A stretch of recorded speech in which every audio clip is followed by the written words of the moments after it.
Hi, everybody. Welcome to Bad Tabletop Gaming Podcast. We've got a special guest with us here. John, introduce yourself. Hey, John.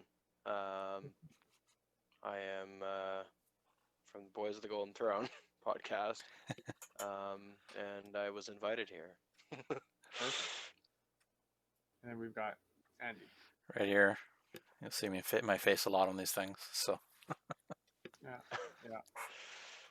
Andy and Dan weren't able to join us today. But, Bill and Dan. Bill and Dan. That's right. That's right. Yeah. So if this is your first time tuning in, check out our YouTube page. Check out our Instagram, Facebook account.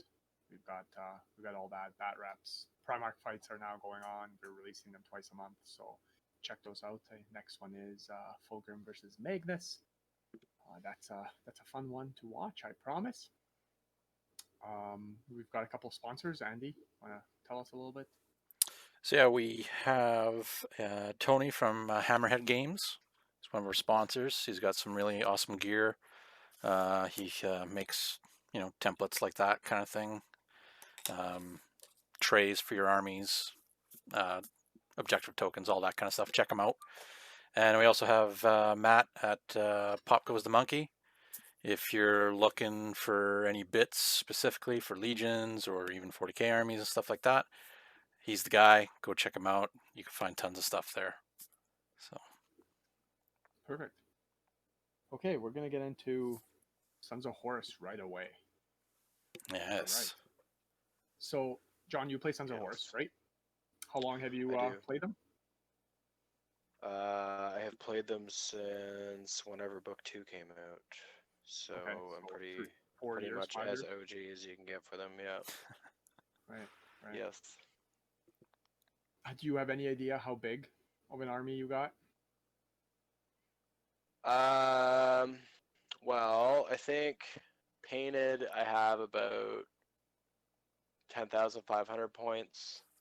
Okay. And then total, it's with I have a bunch of stuff that is unpainted right now that I'm slowly plugging away at. It's probably around 15,000 points, I would guess. Wow. You must only be like the only Warhammer player out there that has unpainted model. What's that? I think you must be the only Warhammer player out there that has unpainted models. What he's painting right now? Why is that?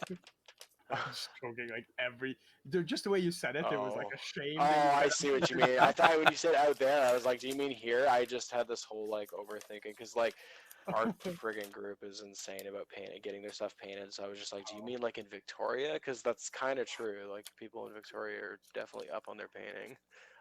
Yeah, nice. No, it's common. And here I'll tell you what though, like it's only been in the last year and a half, 2 years, really about 2 years, that I've actually gotten the vast majority of this stuff done. So I used to be someone who had 90% of their models were unpainted, and that kind of changed. So, yeah. I feel like that's the reason why I would go to tournaments or commit, because I would paint stuff for it. Otherwise, I found it very difficult to motivate to actually get stuff done. Yeah, so that's like kind of what happened with our kind of, yeah, so we had like a bunch of players who kind of didn't commit to painting, to be honest, and we are this, when I say we, I mean our group up here in Victoria. We run events, and we started running them about 2 or 3, I guess it was 2.5 years ago now. And basically my buddy AJ, who is the host of our podcast, he decided just to start running these events. Like he basically, we were listening to Horus. We both would get inspired by Horus, but not so much. Because running an event is a lot of work. But one day he just decided, he was like, I don't know if you guys throw F-bombs. I should have asked this before you record. I don't know if you guys swear on this podcast or if it's family friendly, but F it. And he decided to start running events. And within our group, the amount of people that immediately just, it was such a change in perspective towards painting, because it wasn't just like, oh, I have to get this done. It was like, oh, I have a reason to get this done, and it's kind of exciting because we're going to go to this event and we're going to have, our first event was only 10 people, but you're going to go there and you're going to have a bunch of literally all painted armies. Like, of course I want to paint my army. I've never seen tables with all painted armies. I've never seen tables that are fully painted with painted armies before, basically, because most of us come from shop gaming or whatever. And Yep. but yeah, so I'm with you there. Like, the events, they make a huge difference. I think that's what we hear over and over again, is like, events are a great excuse to paint and to start new projects or yeah. So what made It's you great. start? What made you start Sons of Horus? Where I played Black Legion, Okay. and I was always really I really liked Abaddon specifically. That was kind of what drew me to Black Legion, I think, initially, because Abaddon was just kind of the biggest baddie, and I also just liked in the art in like the 4th edition Chaos Marine book, like the Sons of Horus were always just kind of portrayed as these like ruthless, like they all just had like spikes on their armor, and like they weren't so far as like Corn Marines, but they were this sort of brutal looking, like top knot, like warrior, very, very balanced but aggressive, and like just kind of known for being like close-in fighters, but not so one-dimensional as like World Leaders, where they all just have chain axes and are like ravaging idiots. They were sort of known to be, I think the way that I had always read it is that they were kind of known to be one of the more balanced and self-sustaining legions and effective legions because of that. So when Heresy started, I mean, everyone in my group got pretty excited about it, but it was basically, I think for like with most people, it was like the tail end of 6th edition and moving into 7th edition. It started becoming clear that 40k was becoming less of what I wanted, and then when reading these black books, they were just so loaded with like cool rules, cool units, cool everything. And then honestly, once there was like a picture of Horus that leaked, Yeah. I can't remember where it was. It was just on the internet. It was like the first picture of the model, and it was just like I had already kind of started them at the point, but I was playing them as like a Chaos Marine army. Mm-hmm. And a Sons of Horus, you know what I mean? I was kind of like playing them as like 40k and 30k, but the model came out, it was pretty much, yeah. At that point, it you were. was without a doubt that I was like, yes, I'm going to play. I had one other guy who was base time, and he was going to start word bearers. But yeah, when that Horus model came out, I was like, well, I undeniably cannot not do this now. Like, yeah. So answer is combination of the models and just in general the sort of fluff of Abaddon and then the Black Legion in general, but just the reading the books and loving the whole like the Luna Wolves going to the Sons of Horus, going to the Black Legion. I was like, oh, Legion, this came from. Yeah. Right. Yeah, I think myself, like we were all kind of choosing in a group of who's going to play what, and I wasn't one of the first ones to start.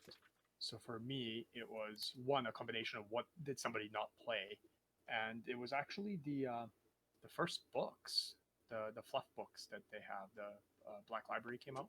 I don't know, Horse Rising or what, that was the first one. Yeah, Right? Horus Horus Rising Rising. and False Gods.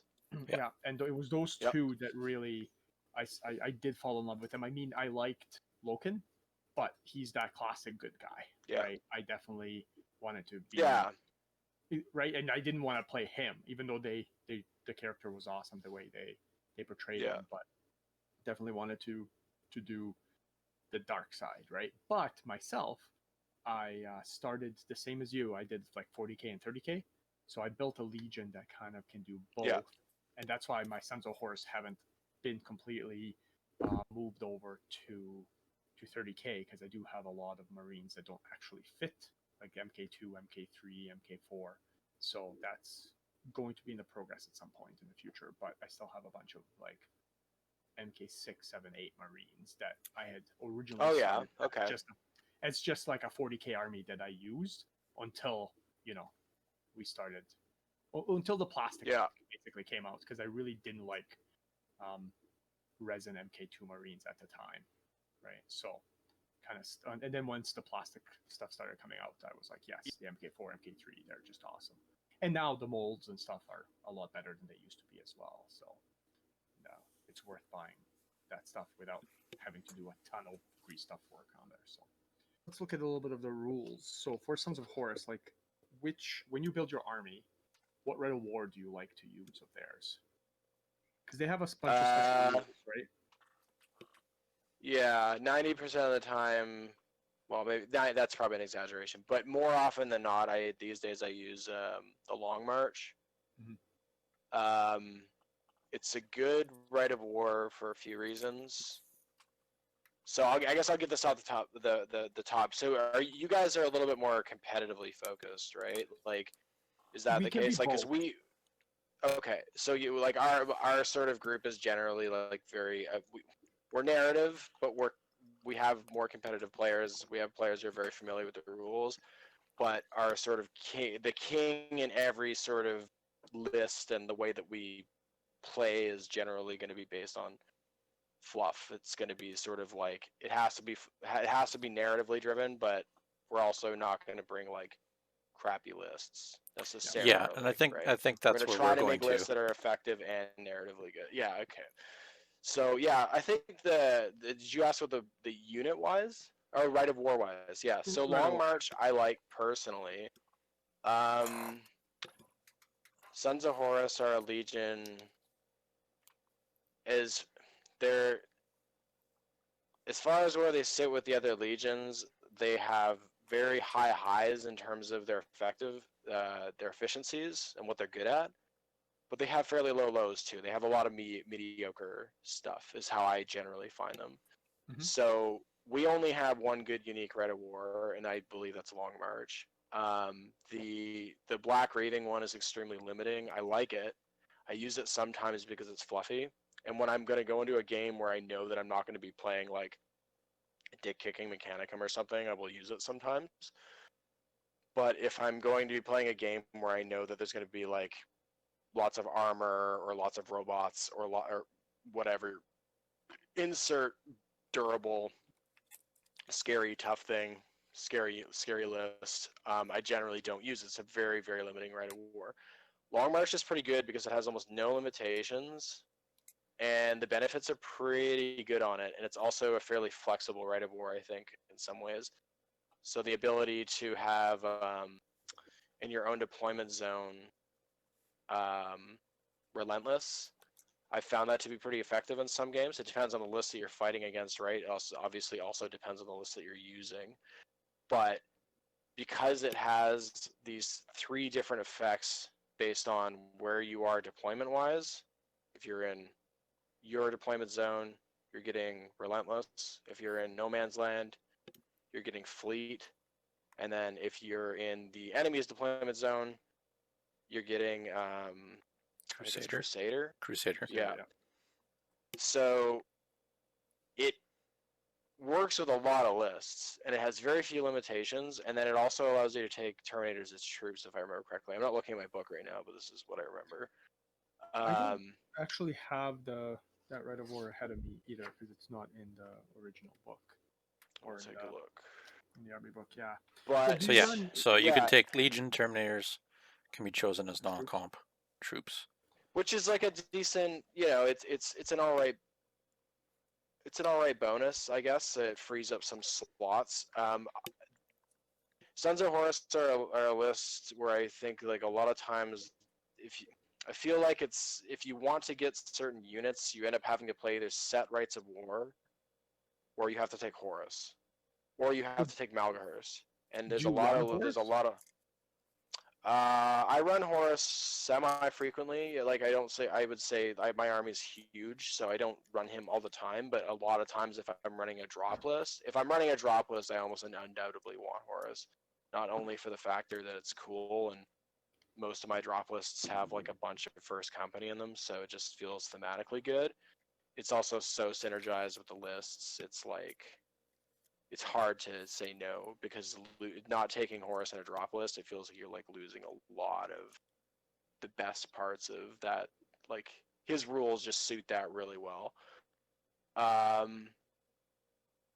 But yeah, in terms of rites of war, I like that the long march mostly because it's a pretty balanced. The fleet is really nice. Let me tell you, like having Amazing. fleet for just Aaron Terminators or like a squad of tactical marines or whatever, and a Storm Eagle or whatever you may have that's in the middle of the battlefield. It's like huge. And Relentless is huge too. I've literally had like a plasma gun veteran squad like fighting a World Eater's army, be backed into a corner and be like, blap, dump like, 18 shots of plasma into a what do you call it? This psycho feel no pain 5 attack friggin' World Eaters tactical marines with chain axes. inductee. Right. Inducti. Yeah. Yeah, exactly. So having that and then charging into them at the last, like after that, this can be pretty powerful. And then people can also underestimate Crusader because honestly, if you are in someone's back line, failing a moral check, and if you have Crusader, it suddenly means that unit is most likely going to get swept, which is can be pretty bad sometimes for people. I particularly have a Tartaros Terminator squad that I'll run a lot of times, and Nice. basically the only way that I've effectively found to run my Storm Eagle is I run 5 Tartaros, and 3 of them have Lightning Claws. They all have Combi Plasma, and then 2 have Chain Fists. And I just run them as an infantry killing unit because they can sweep. So the Chain Fists are just there as a just in case, and that they're good for that. But you charge into a squad, you might kill 6 infantry, whatever. You're getting the 3 attacks each of the Lightning Claws, potentially getting the extra attack. You might end up killing like 6 infantry, and then that Crusader, like having an extra D3 to your overrun roll or whatever your sweeping advance is like. It's just almost guarantees you're going to wipe out the unit, which is very specific scenario. But when it works, it's like it's great because I've overrun like big squads of like Blood Angels,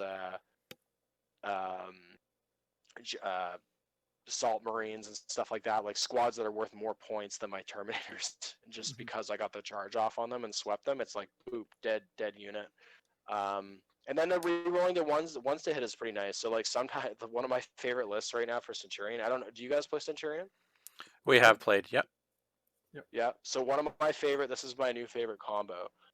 I own 2 Sicarans, and I have turrets for basically every variant, but I more often than not run them as Sicaran Punishers.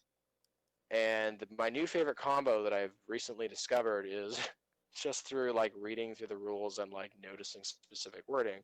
The Master Signals has I can't remember what it's called, the Cognis Signum, I believe.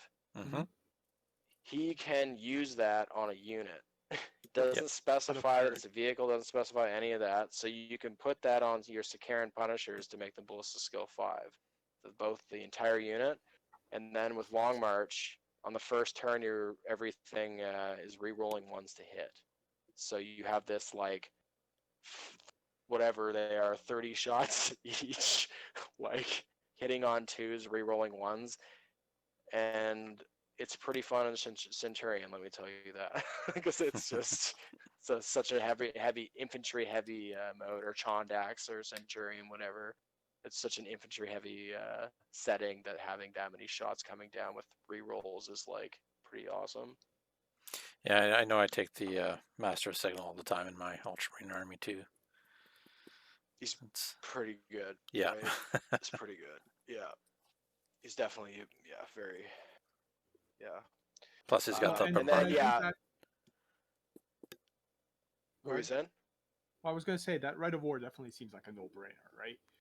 A lot of times, even if you're building a little bit on tougher lists, you usually, again, we're talking competitive versus narrative, right? Like if you're building a tougher list, you want to run something like Pride, or something that minimizes those tactical marines, because a lot of times you don't find them as useful. Where if you want to do that with Sons of Horus, very easy, because Horus already does that for you. So the Long March, irrelevant of how you play, I feel is the right that's choice, definitely right? 'Cause- another one that I used a lot of is Pride of the Legion. That was kind of my go-to for a long time. But here's the thing with Sons of Horus, and I think in general, I do think tactical squads are highly underrated. They win games a lot of times. The best lists that I see generally have lots of tactical marines. Having a giant list with nothing but and that's the thing. I play elite armies with my Sons of Horus. I tend to play elite armies. It's not because I think it's the best way to play or anything. It's because I have a ton of Just Aaron, I have a ton of Terminators, I like veterans. I like to play low model count elite armies generally, dreadnoughts, stuff like that. But like a lot of times tactical marines are what win games because they're scoring.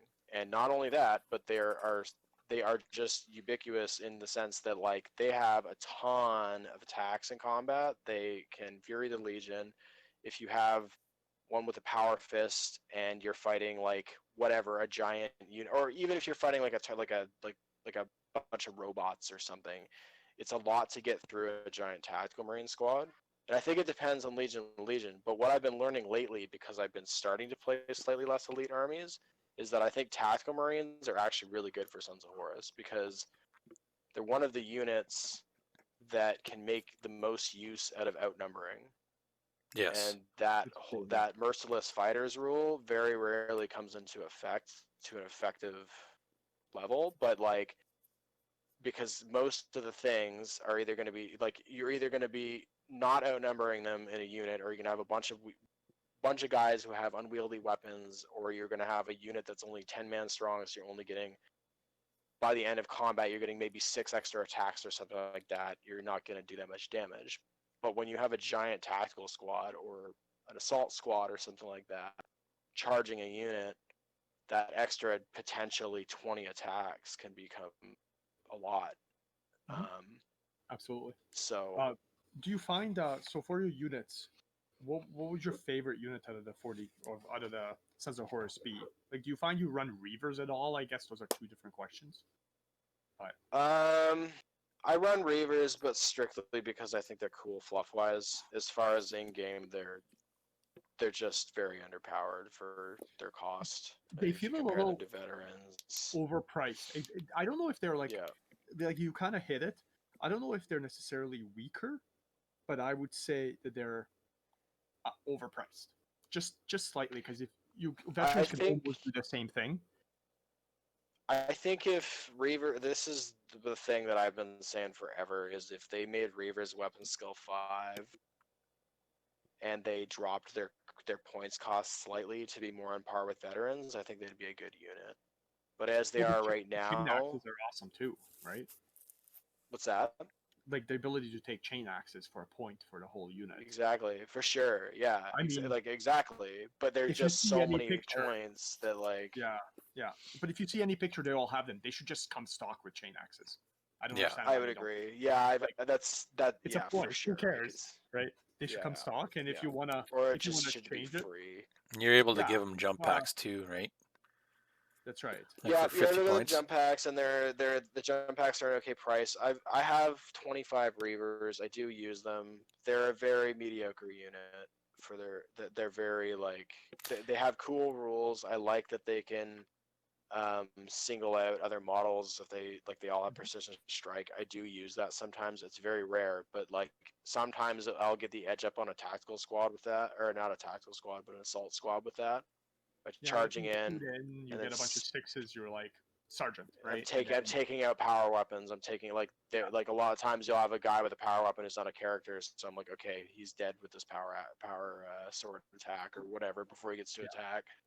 It seems like the legions kind of have a lot of these kind of units, these mid-tier units almost. Yeah. Rampagers. It's brutal for Sons of Horus specifically because they only have 2 units. That's the big thing. It's like we have 2 units and one of them is mediocre. Well, and the other one is excellent. You run Reavers, I'll run Headhunters, and then we'll be even. That's okay. We both got mediocre Well, units. even then, though, man, I think I don't know headhunters that well, but to me, on paper, they look better than Reavers. From shooting, they can be because they've got like the Bane Strike ammunition. So if Reavers could make it into combat, that's a different story. But from shooting, like Yeah.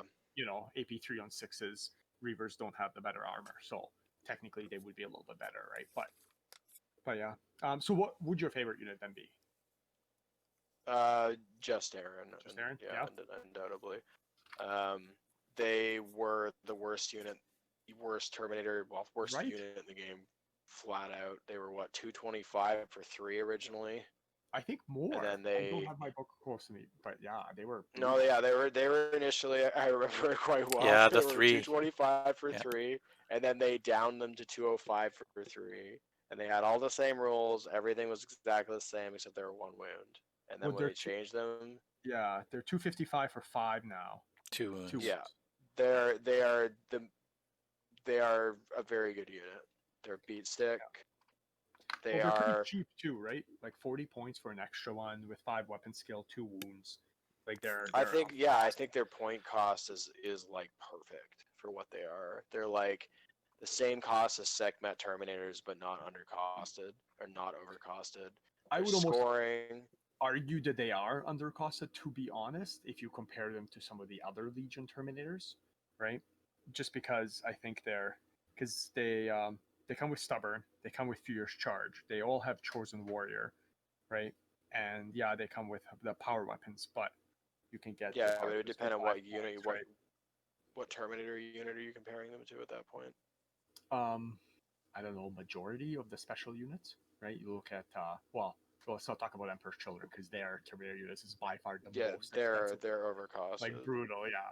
But like even the Larnian Terminators, for example, right? The Alpha Legion ones, because those I'm familiar with. Yeah, but they're Met Terminators. They're like if you're comparing them That's fair. to units that are underpowered.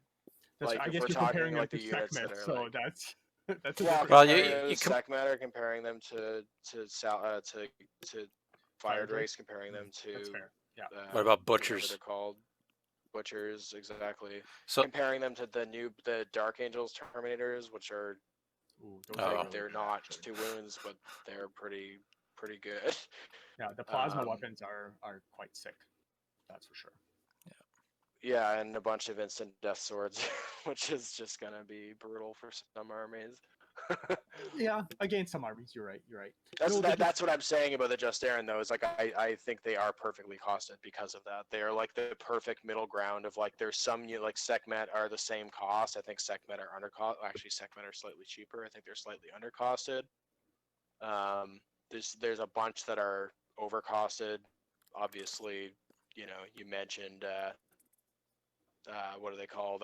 Palatine Blade, not Palatine Blades. Phoenix Guard.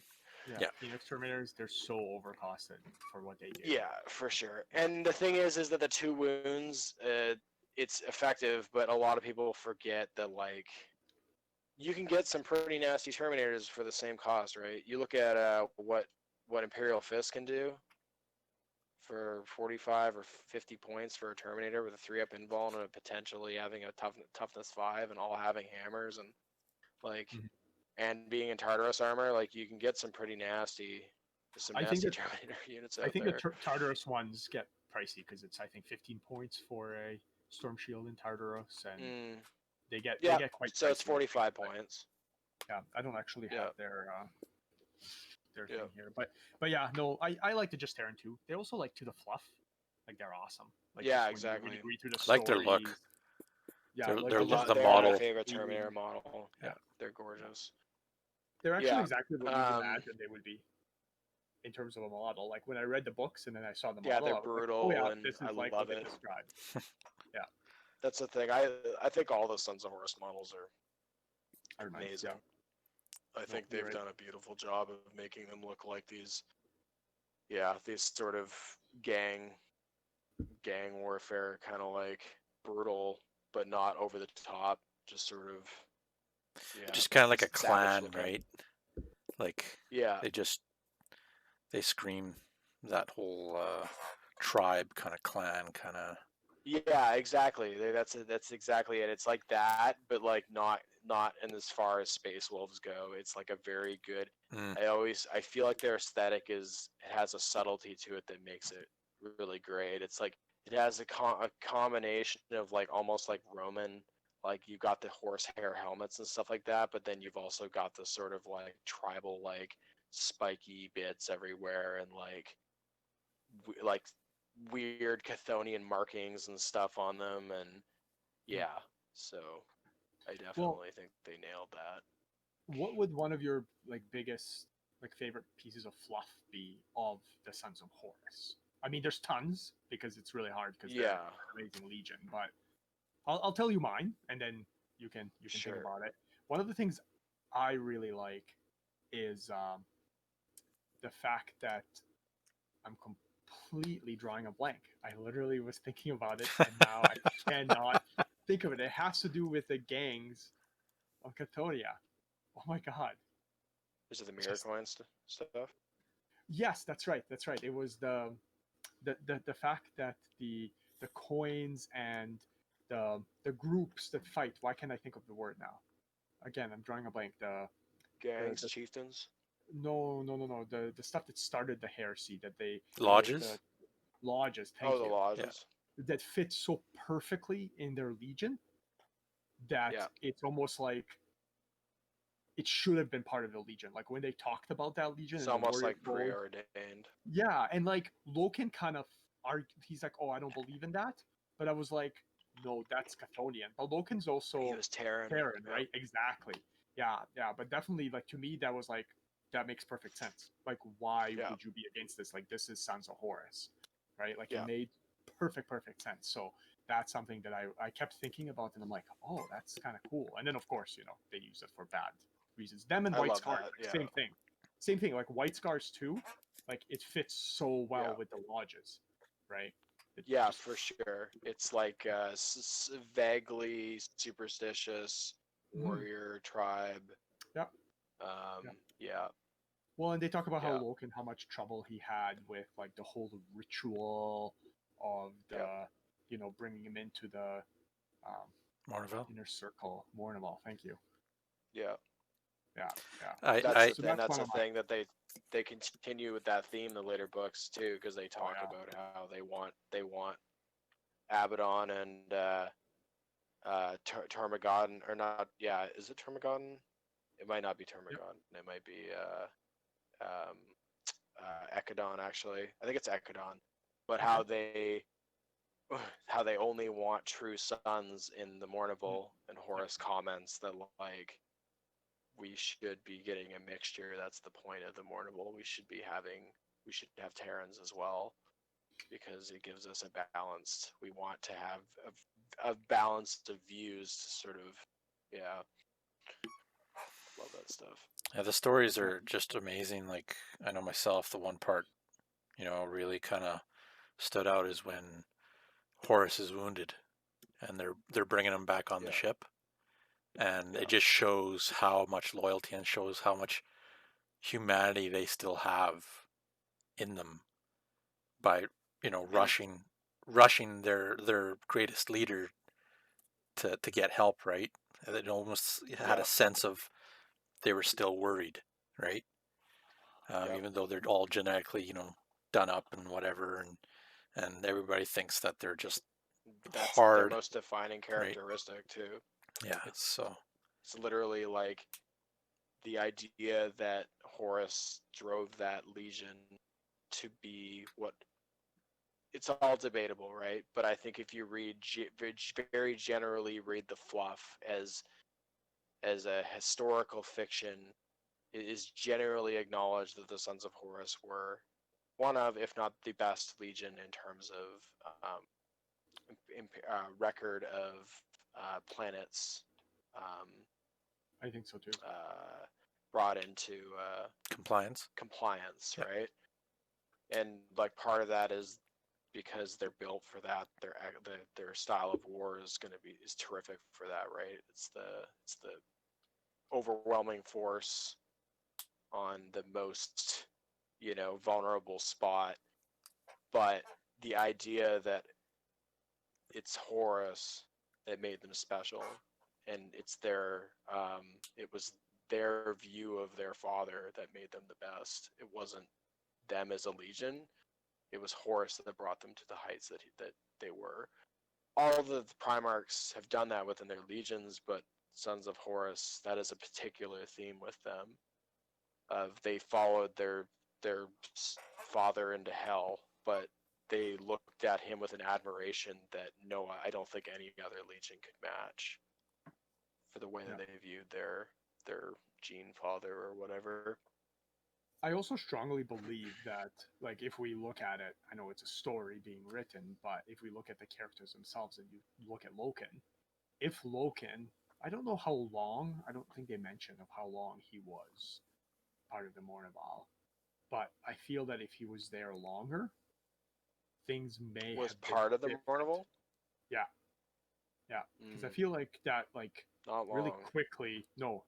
And I feel like if he was longer there and spent more time with Horus, I don't think it would have been that easy, and I use that term loosely, for him to go back and say, no, Separate I am for the himself. Emperor, exactly, as opposed to Horus.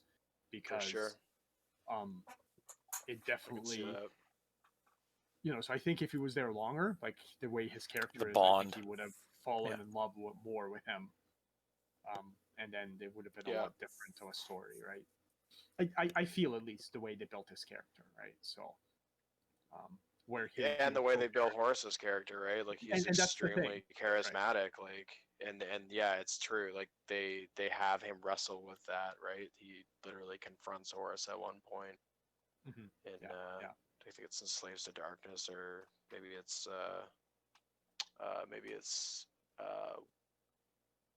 what is it called? The Lehman Russ versus Horus book, the Wolf.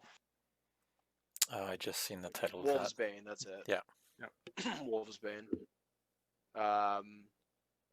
Yeah, he has to come to terms with that, and it's true though. I agree. And that's kind of like the whole chaos thing too, right? It's like the longer you're kind of under the influence, the more likely you are to turn.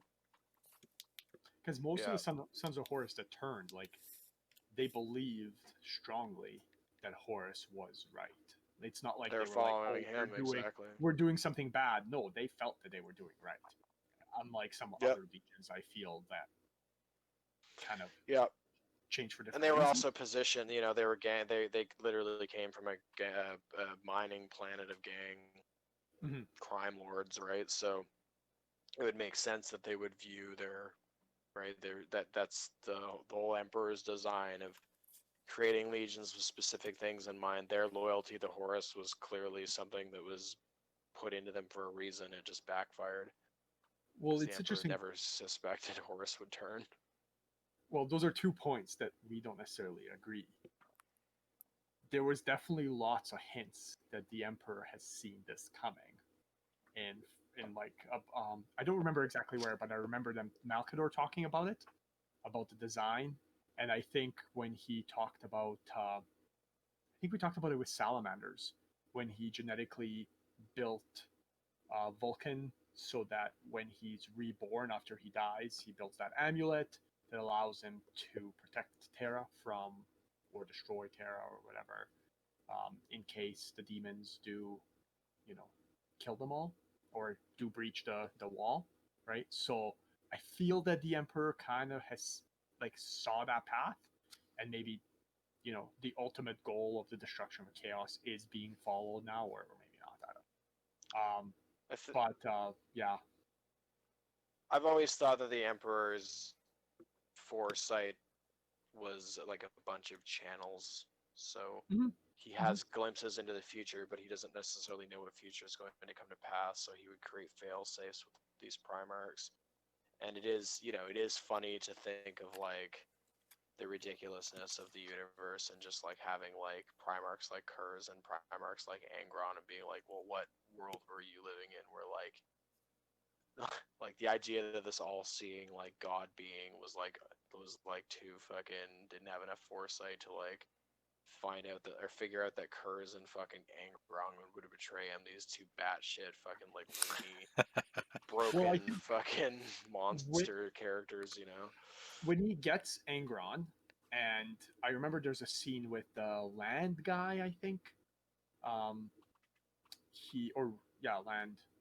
Yeah, I think it's him or one of the Mechanicum guys, and they're talking, and he was brought in to talk to the Emperor about Angron as he's sitting down on the slab, because the Emperor was looking at removing the nails, and I think the Emperor says something like, because he has a choice. He either has to terminate him right there, or he has to use him. And in his mind, I think the kind of point of the story was that he's a tool, and then that's how he's treating and all the any Primarchs. tool, exactly right. And then even though they're supposed to be his sons, but any tool can be used as, a knife isn't necessarily evil. It just depends who uses them. So to him, the Primarch Angron was for specific areas, and Horus was to be used here, Lion here. Yeah, that was all the Sanguinus Primarchs here. for sure. Yeah. Right. So I think that's exactly it, right? It's like, and it's also the idea that like he designed the Primarchs and he is the one who put the genetic code into them to be loyal to him. But I don't.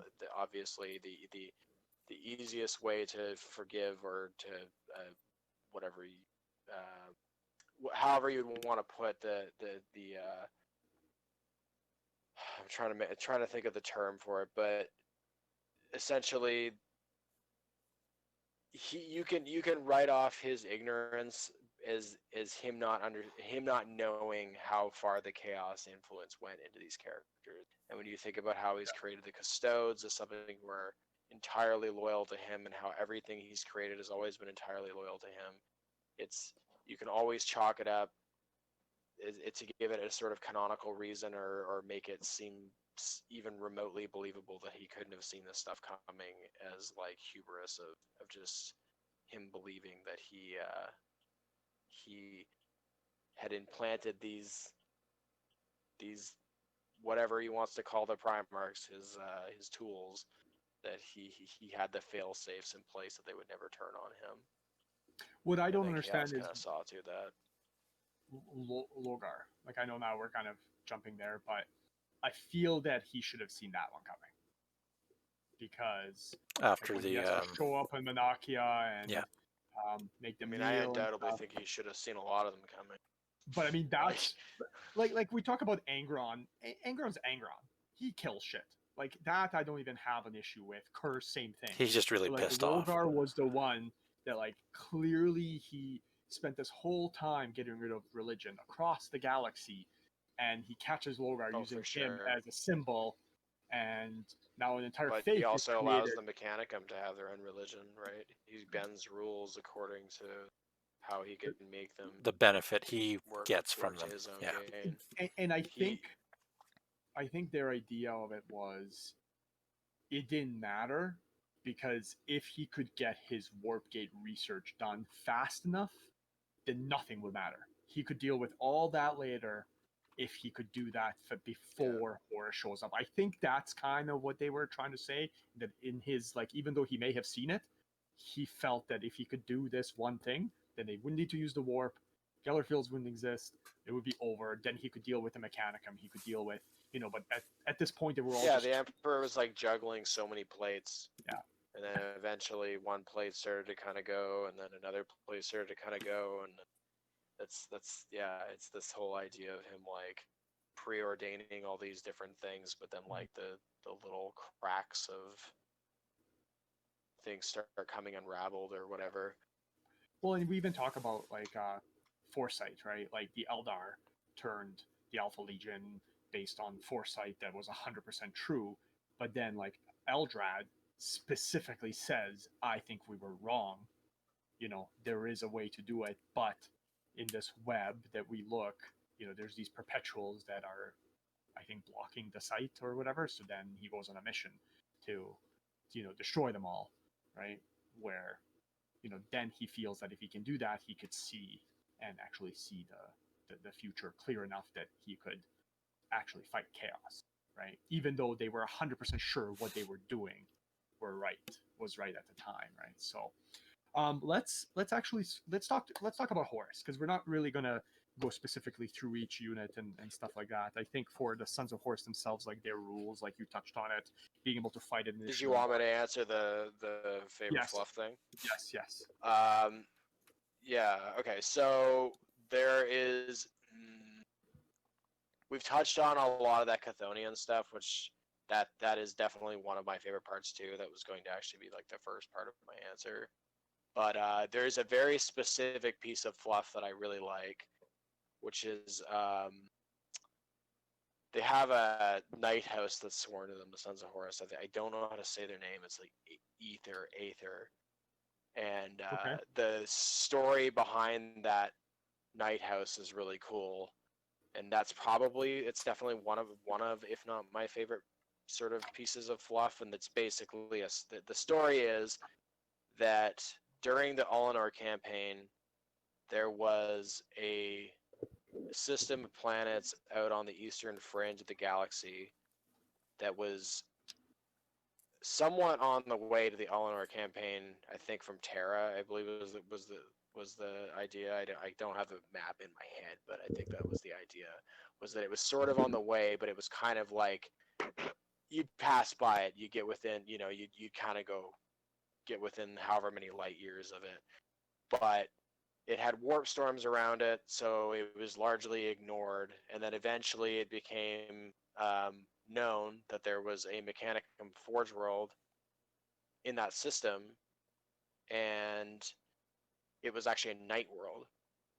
And there was also another world in the system that had these aliens on it called the Draknar, I think they were called.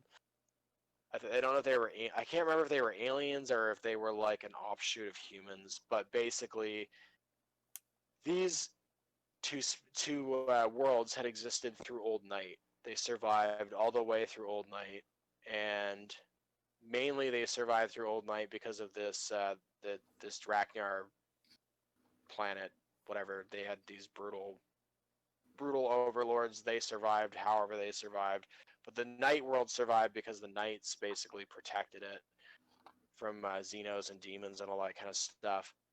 And if you know anything about Old Night, the idea of a forge world that's out in the middle of like some fringe surviving Old Night is of note. It doesn't happen. Yep. So eventually, because they basically got ignored for a long time because Alinor took precedence. Is that them? What's that? Yeah, that's them. Yep. So exactly. So eventually, they had basically been ignored up until a certain point because Alinor was taking precedence, and eventually it became clear that there was that hostile species that was in that system. It was eventually deemed that, okay, they're too hostile, they're too big of a threat to nearby systems. Now it was time to go send the Space Wolves in to destroy them. So at the same time, there was actually Mechanicum, Magos and stuff surveying the Night planet and trying to weigh whether or not they should try to make contact with these knights and try to swear them to their allegiance, or whether they should conquer them and then try to reclaim and rebuild as many knight chassis as they can in the aftermath. And what they decided to do was send the Space Wolves in, and the Space Wolves were going to kill this other planet in the system, but they were also going to go and eliminate this night house was the plan. And on their way there, they had a bunch of warp turbulence, and basically it became like, well, we can't really do this now. So they went off and did another thing to do with Alinor. They found that they like lost like a fleet, and they were like, all right, well, this isn't worth it right now. I guess we'll put it back on hold. We'll go back to Alinor.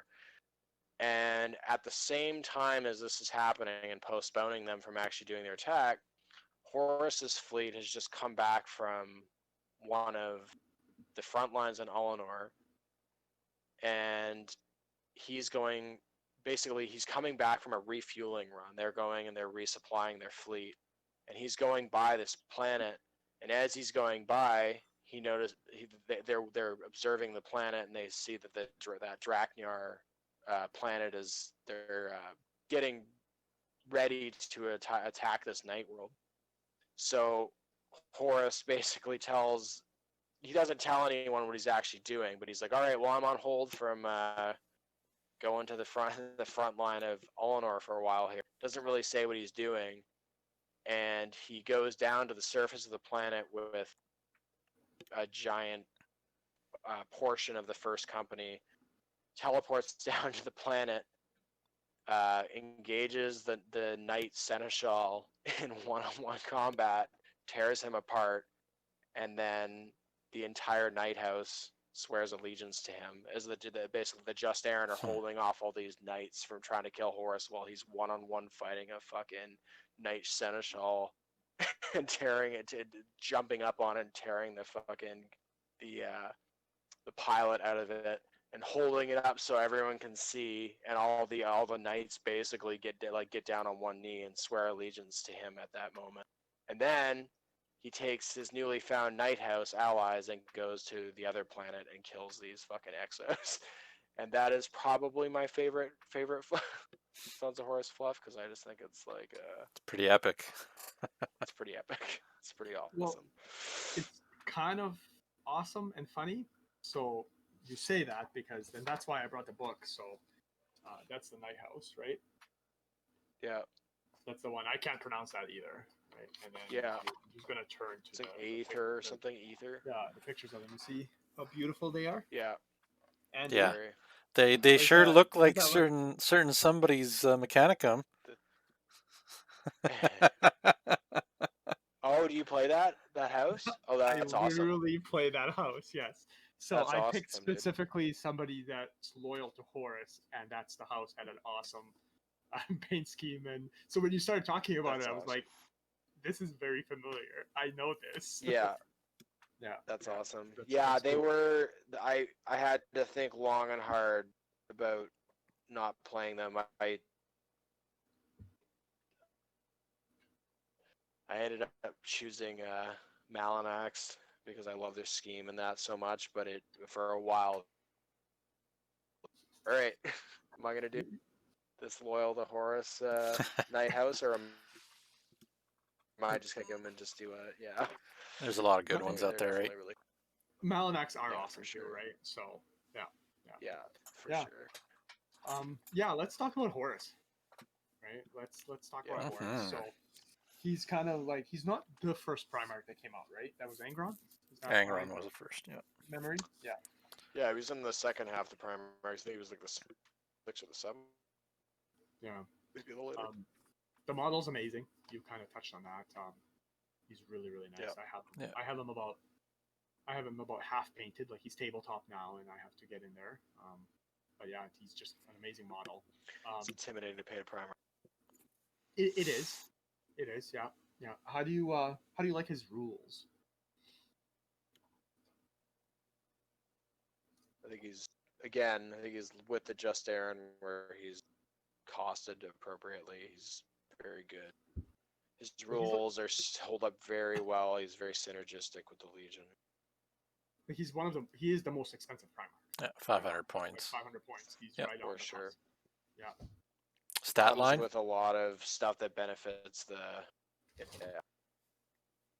stat line. I could probably tell you from memory. Yeah, I'm So 8 weapon skill. looking at it right now, but So weapon skill 8.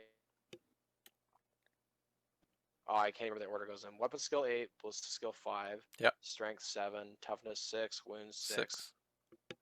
Initiative 6, attacks 5 + 1 for his weapons. Leadership 10, save 2 + 3 +.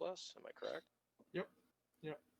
Nice. So I mean, and you're right. You kind of touched on some of his rules. So he has a weird one where anytime he fights a unit or a character with weapon skill 4 or less, he gains D3 extra attacks, which is kind of interesting because it's not like he needs more attacks to kill something with weapon skill 4 or less, but he just makes it that Well, much it's for when he gets outnumbered. You can't bog him down.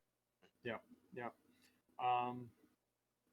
I think the God of Battle is awesome. So with that, sorry, with that previous rule that you said, the Sire of the Sons of Horus, there's a second part to that where he and when he's placed in reserve, that you can elect which turn he arrives on. Second turn onward, Which is right? key. It's one of the most powerful things about him. Yeah. I mean, when would you not want him coming in second turn? Very limited scenarios. 90% of the time, I pick Right. second turn. Yeah, It it would. just makes I sense. could see like mega battles or something, like if you're trying to avoid or some shit. But yeah, I think second turn is not common choice. And then his God of Battle, so he sees it on 4+, which is awesome, just amazing. I use it with Alfarius all the time. I make people set up first, and then I'm like, well, I'll seize on 4+. And even if you don't, a lot of times just the fear of you able to, like, they're not, putting themselves offensively. The +1 leadership special rule is pretty decent when he's present. It's not bad. It's pretty good, yeah. It's really like good. most of your stuff is going to be like 9 or 10 at that point, right? One thing I'll say though about the C's, the C's thing,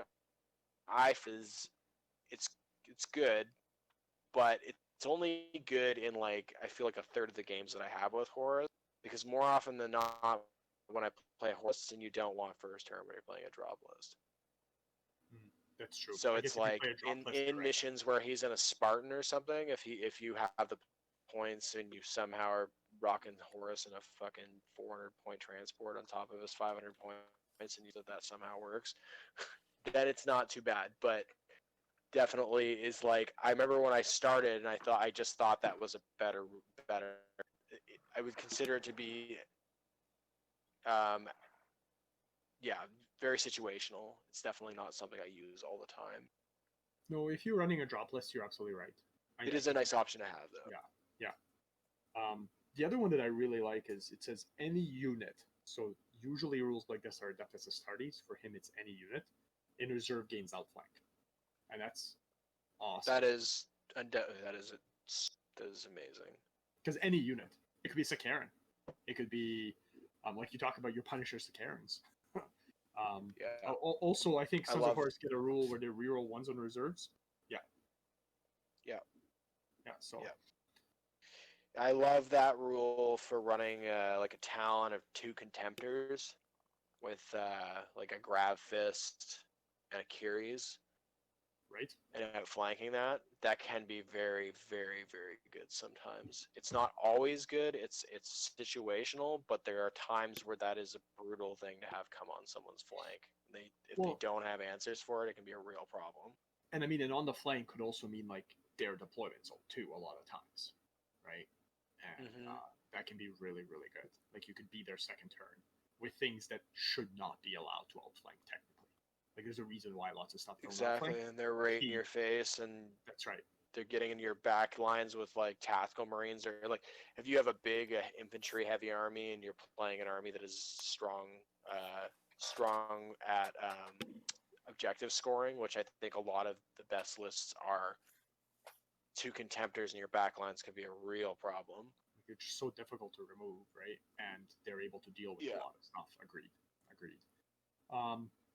What do you think of his bombardment? Or it says point of the spear. So one is like the veteran tactical and just there, and squads are troops. And the other one is his bombardment. Depends on how you play it. We generally play it where we just acknowledge that we never play it rules as written. We generally play it as actually at our event. That's the thing. I actually recently did.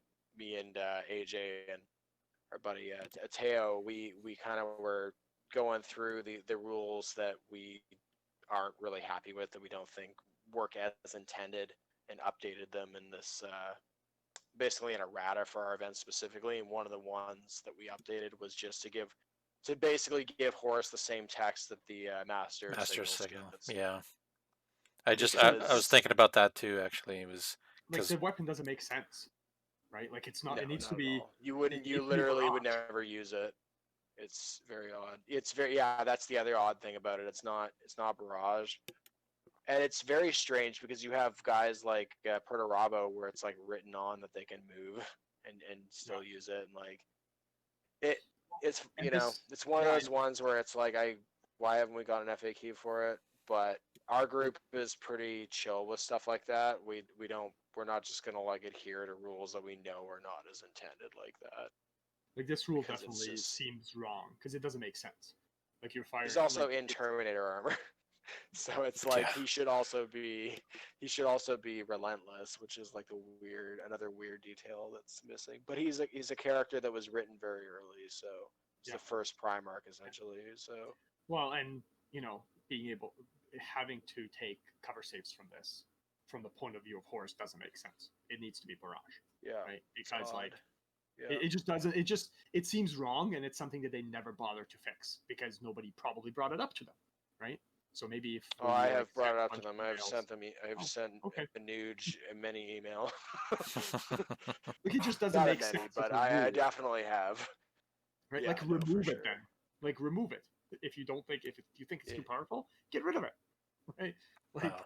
it just It's very strange. It's one of those. But one of those like I rules. said, our group is pretty chill. So we generally with rules like that, we play them as intent. We're just like, I don't care how it's written. Play it as it's intended because this game is supposed to be narrative and fun. And like, my imagination doesn't like the idea of the fucking War Master being like, oh, I can't fire my mother. I can't call on the things from the sky because I moved. Yeah, it makes no sense. Yeah. His armor's awesome. The serpent scales. Yeah, Yeah. 3+ invulnerable, and then being able Yeah. to negate anything that affects his characteristic by 3+. That's pretty cool. Very good. As someone who's very familiar with rad grenades, that's useful. Well, concussive too, right? When people hit you with a thunderhammer or whatever weapon is concussive, Yeah. on initiative 1, you could be like, yeah, I don't believe that's I don't think that's how it works. I think that's been FAQ'd, but I'm not entirely sure. But that's think it at the has. very least I've never.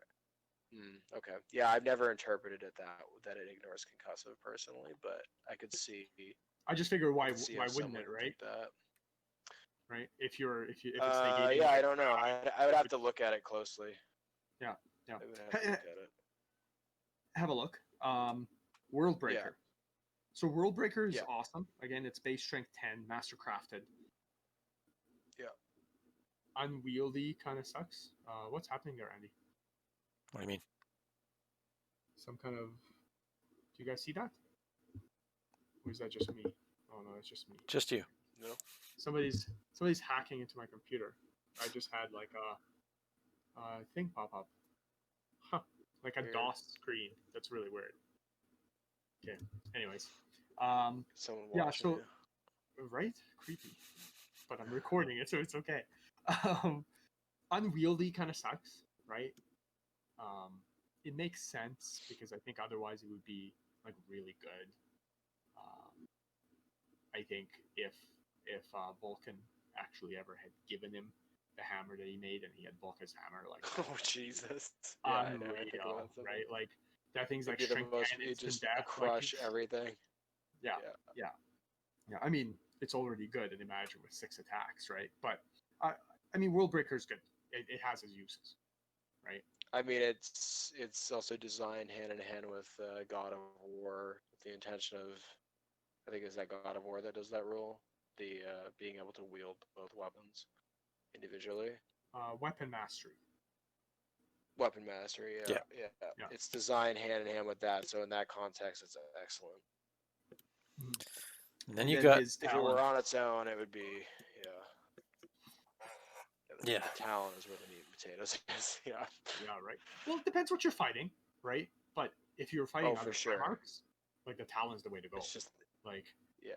that I disables. actually usually do 5 attacks on the claw and then 1 attack on the mace, right. because the mace not only will concuss them potentially, but it's just because you get that 1 reroll if he misses. Yeah, it's mastercrafted. That's right. I do too personally. But definitely the talon is unreal, right? Like Shred. Yeah. Strength is user and he's got base 7, which is nice. Yeah. Shred is awesome, and Disable Strike is just unreal. You know, once a phase, it's scary. -1. Yeah, -1 weapon skill, -1 strength is just crazy, right? Yeah, think that's why he's the still probably the ultimate challenge Primarch. He's up there with Russ and the Lion for sure in rules. Well, I for that think stuff. if you look at like statistically, he definitely beats Russ for sure because Russ now is not quite at the top anymore. Lion, yeah. I mean, we don't know the Lion's other rules, but they've released the close combat ones, so I still think. Yeah, I think we can Horus make is it better. somewhat of an assumption that because it's the only stuff that's affecting Primarchs is what's going to matter. So it's like, Yeah, I think so too. I think Jagatai Khan would do pretty well against him. The only downside Why is is that? again, well, he's just good, right? Like I've had him fight other Primarchs quite a bit. He does really, really well. Like he still has because he still has 3+ invulnerable, right? Or am I wrong? He has a 3+ Jink. Oh no, he does have a 3+ invulnerable combat. Yeah, In combat, does, right? yeah. Yeah, I think so too. so. So I mean that makes a huge difference. Jagatai has just a sheer number of attacks. The only thing that he has to keep doing is doing the hit and run, right? And I think that's what would make him stand out. I still don't Maybe in think he that can beat context, Horus. sure. I was a little confused. I was like, how the hell is the Khan beating Horus? And then I was like, oh, hit and run. I was like, okay, I see. Yeah, Okay. yeah. And Yeah, he always that hits. would have He an always hits effect. first too, right? The only downside is like Yeah. World Breaker. Like if you're using World Breaker and you're concussing Khan and he's initiative 1, he's probably not hitting and running as much, and then I think he kind of loses that fight in the end, right? And I think he loses the fight in the end, period. But I think people underestimate Khan. I know we're gonna go over White Scars, but like I've done some math and I've done some roll offs, and he's actually quite a good Primarch. Like he beats Russ 50-50. I mean, even if he's not, does he beat Russ? How does he beat Russ? Like we've rolled it. Russ is so scary. I know Russ is scary. Yeah, I mean, but have you actually done the math? Like rolling is always Math hammer? sort of No. subjective, but No, It's all about the haven't. rolling, man. math hammer wise, Russ would crush him. I mean, we could that's do. fair. We could do it. We could do it. I just don't feel like spending the time to create somebody else. No, that's fair. And it's also very hard to math hammer Rush. Yeah, because he's got like the 2 weapons, right? So what are you using, right? Well, yeah, and then like severing cut. That's right. Severing life. Yeah. He can be so like if you get that a few times off, it's the game's fight's over, right? Same reason Scoria is extremely hard to predict because it's like most of the time he's not going to do many wounds to a Primarch, but every once in a while he's going to do a lot of damage, and you'll be like, oh god, what happened? The Primarch has 2 wounds left suddenly. I think Magnus is probably the only one that can probably stand up to Horus. Yeah, but he doesn't count. Let's be honest. I don't know. I remember roll off with Gullman one day we had. Gilliman sort of put in a position to. Gilliman with some good rolls can definitely beat. Definitely beat Horus. So like it's the +1 weapon skill, right? If Gullman keeps getting if like Horus doesn't get the Talon every turn, Gullman can definitely get that head start of hitting on 3s. Yep. And they have the same strength on their main weapon, and there's a lot. And then he can just change over the fist, which is default strength 10, so reducing his strength doesn't matter. Yeah, but for sure. Well, no, Guilliman's fists I think are ×2, but either way, I think Guilliman where he shines is the 1 reroll, like because he only has 4+ invulnerable, and with the reroll, I think if you roll well, Guilliman can do it. But if you roll not as good, the invulnerable save. Yeah, that's true. Yeah. Then the game, like usually a lot of Primarchs that are at the top, like when you look at the Primarchs at the top, majority of them have a 3+ invulnerable save, right? Like it makes a huge difference that. Oh, for sure. 3+. In a challenge, or you mean just in a challenge specifically? Yeah. I mean against other Primarchs. Yeah. Right. Because. But I can go anyway. You know, I fought, and like that's nothing to slouch at, obviously, because I think he's definitely one of the scariest Primarchs in the game by far. But I fought Sanguinius with him, and he got shit stomped pretty bad by Sanguinius, and I was like, but that's the dice, right? That's the dice gods. Well, I don't know if you've seen our Primarch battle, but the first one was Horus versus Perturabo. And you I saw that Perturabo won, right? I can't even believe, like, I was rolling for Horus and I wanted to like throw the dice That was a and good night. break the camera and everything. I couldn't even believe it. I was like, how is this Proto-Rob even was a happening? weirdly nasty challenge Primarch though too, with that freaking combination of concussive and what do you call it? But like we were using all the rules. Blind. Yeah, like I was ignoring concussive on 3+. I had 3+ invulnerable. He has 3+ invulnerable. Horse has more attacks, a higher weapon skill. No, he doesn't have a higher weapon skill, but it's just like Horse is just a little bit better than Proto-Rabble, period. Yeah, you would expect him to beat him for sure. Yeah, and You're just I rolling really like didn't think shit. it went to 3 rounds, to be honest. Yeah, it was bad. It was bad. Yeah, it happens. Yeah. And then teleportation matrix. Do you ever use that? I use it almost every time I play him. So you don't put him in a drop pod. You drop them No, together. I usually run in with Just Aaron. I basically take whatever points I'd be putting into a Charybdis and put it into more Just Aaron. And Okay. I usually run 7 or 8 of them with him, all with Combi Meltas. Mhm. So I can drop them down next to a super heavy or something. If I'm fighting a Porphyrion or something like that, I can literally drop down behind it, drop 8 Combi Meltas into its butt plus his bombardment, depending on how you play it. Yeah, because it is one of those things. It's like if you're gonna play him like that, you need to have an answer for things like Typhons and stuff, because otherwise you're gonna deep strike and then be stuck there and taking large blasts. So I usually try to make sure that I have enough sort of high strength firepower Anti-tank. deep striking along with him to try to deal with some of the threats at least. You almost Even if you But drop yeah, it behind it's super powerful. Yeah, because even if you drop it behind a Peripheron and he puts the shield back there, you still need enough firepower to. If you don't kill it, you need to be able to shoot in the front and kill it with something, right? Because the last thing you want is for that Peripheron to turn around, move, and fire 4 blasts. Yeah, for sure. But even then, it's like statistically, the odds are fairly good of you killing most things with 8 Combi Meltas too, like that are hitting on 2s. Unless it's not going to kill things like Spartans, obviously, with Ceramite.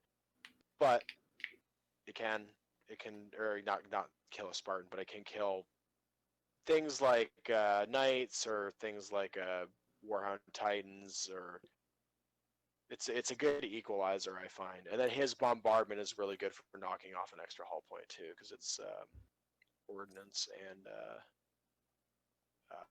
lance as strength well. 10. Yeah, strength 10 lance. Yeah. Yeah, no, he's definitely awesome. He also has a Cognoscignum, by the way. Don't forget that. Which is very nice I sometimes. I always forget that with Goleman. Yeah. He has it Like too, Alarius has and it too. I always forget it because I always use my Master Signals one, right? And then all of a sudden it's like, oh yeah, Goleman has one too. Well, I've used it, and I've had it work in hilarious situations before. Where like I remember once I had it, and I was like, well, I have to deep strike first because I have first turn. I was playing against a drop army, and then I was like, oh well, fuck it. I'm just gonna deep strike Horus, put him in a position where I know that they're gonna counter deep strike me, and then as I think it was a Leviathan with a Grav Flux jumps out. He's like, ha ha ha! Now I'm gonna kill all your Just Aaron. I was like, oh, are you? It's like, no, sorry, man. Cognoscignum is also an augury scanner. It's like, dump 8 Combi Meltas into the Leviathan. Didn't kill it, but stunned it. Stopped it from annihilating my units. So it can be used in ways that you wouldn't necessarily think sometimes too, which is great. Yeah, no. I love their color scheme. Like the dark green is really cool, right? Like I know a lot of it is black too, but that sea green or whatever they call it. Lupercal green Yes. now or something like that. My Sons of Horus are very light sea green. But yeah, I do really like it as well. It's Mine are just more teal, so it's just that it's a very appealing color, right, for the heresy. Because I mean, if you actually start looking at a lot of the legions, a lot of black, there's a few red, and like even Yeah. even the blue and white, like you know. I'm a sucker for the black and red, though. I think about It looks probably awesome. 4,000 Yeah, points I of what I've can't. got painted is black and red. I'm literally painting a Just Aaron Contemptor right now. My second Nice. Contemptor. I always It's in want to Just paint. Aaron colors. I always want to paint red and black, or red or black, like it was an army. But I just Yeah. the one LVO we went to, that's all I seen. It's just a sea of red and Yeah, black armies, right? that's I'm like, well, fair. That's totally fair. Black is I also agree. really I tough. get that. Black is really tough to do well, right? Like you can do Mm, black, but if you want it to look like really good, I find that yeah. it's not the easiest color because it shows everything, right? Because it's usually color. Yeah. I changed my recipe for it very heavily in the last 2 years, so I have a bunch of stuff that's very simple and doesn't really have much shading. It just kind of has some highlights. But now my new stuff is all airbrushed with three different shades of gray over the black, so it's a little nice. more yeah, it's a little nicer now. But yeah, you're right. It's not that hard to do black if you find a scheme that works. You can find somewhat simple good schemes if you have the skills and you take the time to actually learn it. But you're right. Like when I started painting my Sons of Horus, it was just like the most boring, like crappy black. Yeah, There's a and lot of ways you can approach it too, though. and speaking of painting, you should check out John's Instagram. He's got some pretty Oh, wicked thank looking you. stuff, like your can mechanicum and we? your weathering. Okay, so I'm going to say You that know, we're going to have Yeah, it at the bottom. Can we add your Instagram to the bottom and then people can click and check it yeah, out? for sure, totally. oh for sure. Because yeah, we'll definitely I do have a lot of hobby pictures on there, that's for sure. that. Well, I remember the first time talked with John was when we had some of his pictures up on our at the end of our YouTube videos. Yeah, I So appreciate that. well, that was awesome. Yeah. So I think that's Wait, it for us. I mean, anything else, John? You want to say about the Sons of Horus? yeah, they're fun. I love playing them as a Legion. They are definitely like I only play Sons of Horus and Mechanica mainly, and I have Custodes, but I haven't really played them that much, and I'm just slowly kind of plugging away at them because I basically just like the models and wanted to have a Loyalist Legion, or a Loyalist army that wasn't Astartes. But Sons of Horus are definitely a really fun project if you have any passion for the hobby. I find them really rewarding because they play exactly how you would imagine that they would play, and it's a very fun play style, especially when you play Horus himself and you actually start using outflanking maneuvers and using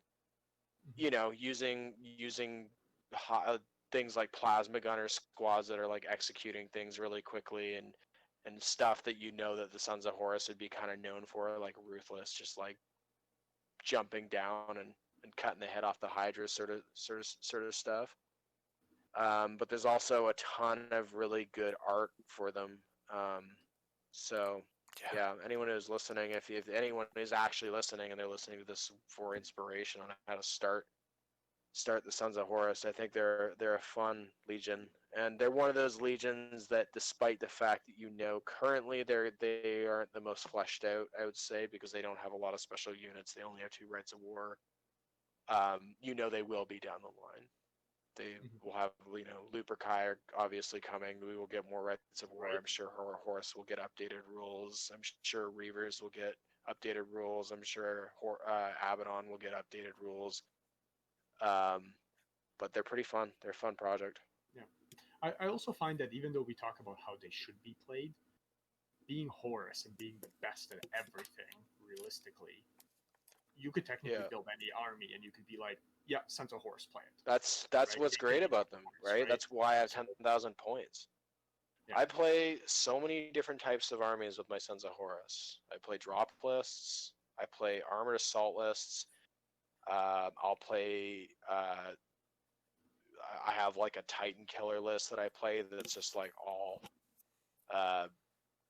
basically just Aaron in armor 14 tanks, like Spartans and Land Raiders and stuff, with a falchion at the back. That's just like it's like I call it my my Titan killer list because it's basically my fluff for it is the idea. It's just like Horus sending out the big guns to go eliminate a big threat, you know. Nice.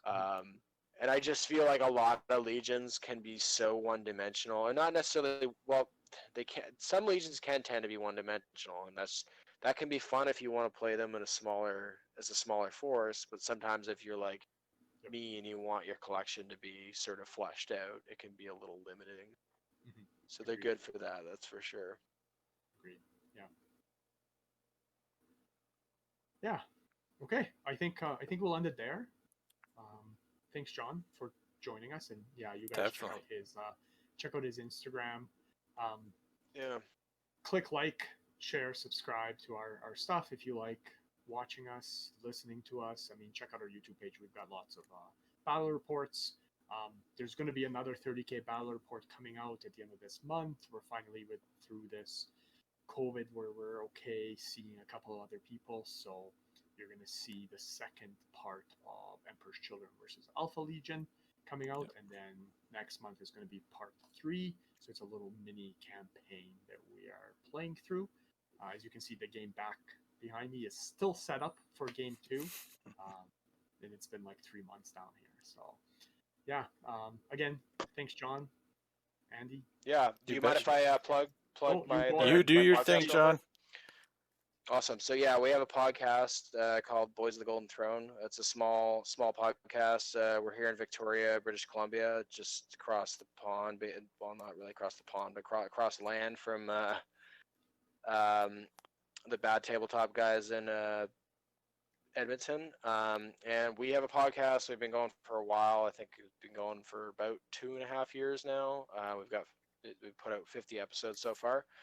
And if you are into narrative heresy gaming and lots of not safe for work talk, I would recommend giving us a listen.